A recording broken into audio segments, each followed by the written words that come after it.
Last time we built the building blocks of a computer, logic gates. This time we're going to bring them to life with time.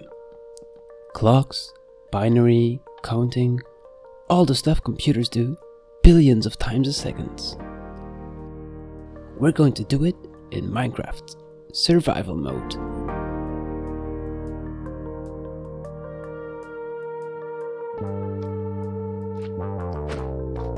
I'm Vince Creates, and in the first episode we went over how computers think in ones and zeros. In order to build a full computer, like we're trying to do, we're going to need to fully understand this language. The language called binary. So today we're building a binary counter. A circuit that can count using just on and off signals, ones and zeros. It's one of the simplest things a computer can do. And it's also a great way to understand binary, which is the actual language of computers. The clock is what tells the computer when to execute a particular action. There are a few ways to build a clock in Minecraft. You can use hoppers, repeaters, or observers. We will be using this simple clock to build our counter for simplicity and visibility. This pulsing signal is going to act like our heartbeat. It tells our computer when to do something. We all learned to count from 1 to 10, 10 to 100, and 100 to 1000, etc. This number system is called the decimal system, which has 10 different digits, 0 through 9. This isn't the only number system that exists though, just the one we're used to. What we're actually doing, without thinking about it, is adding each digit multiplied by 10 to the power of the digit's place, starting from 0. For example, a number like 135 is just 5 times 10 to the power of 0 plus 3 times 10 to the power of 1 plus 1 times 10 to the power of 2. We can do the same for any number system. Binary just uses 2 digits, 0 and 1. Since we only have 2 digits, to know what a binary number is equal to in decimal, we do the same as before, just multiply it by 2 to the power of the digit's place instead of 10.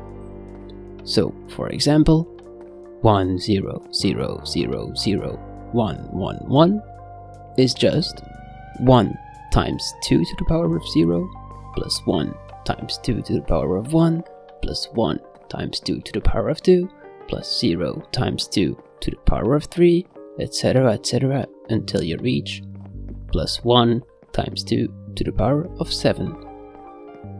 Notice how if the last digit is a 1, the number has to be odd, since every other digit is a power of 2. The sum of all will always be even, unless the last digit is 1.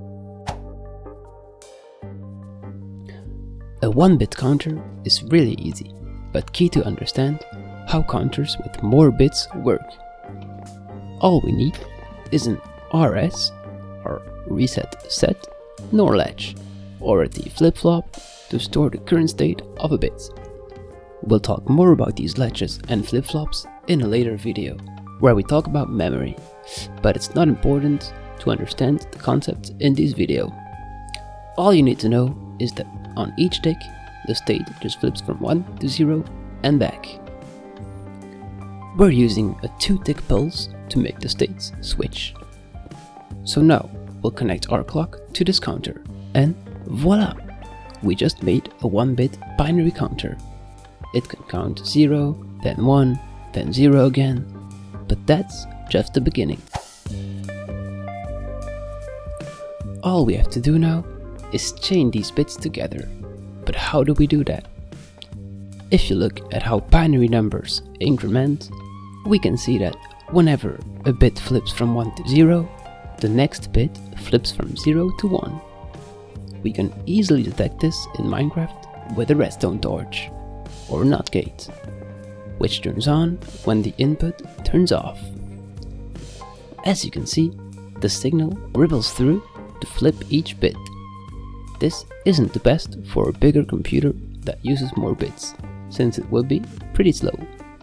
But we can fix this by NANDing all the signals, so a bit only flips if all the previous bits go from on to off. This way, the counting is instant.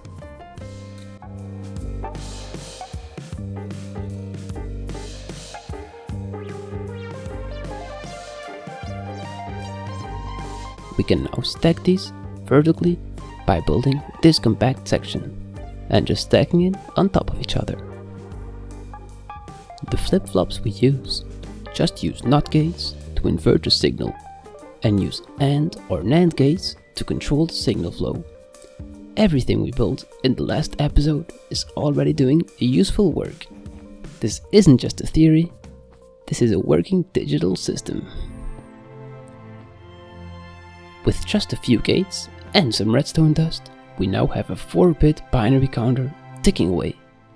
Next time, we'll use this counting system to build the next part of our computer, the part that controls what happens and when, the control unit. If you're enjoying this survival redstone computer project, hit like and subscribe, it helps a ton.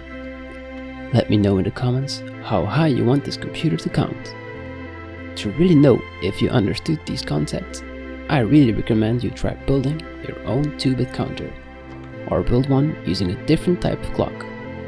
Thanks for watching, and I hope to see you in the next one. Stay curious.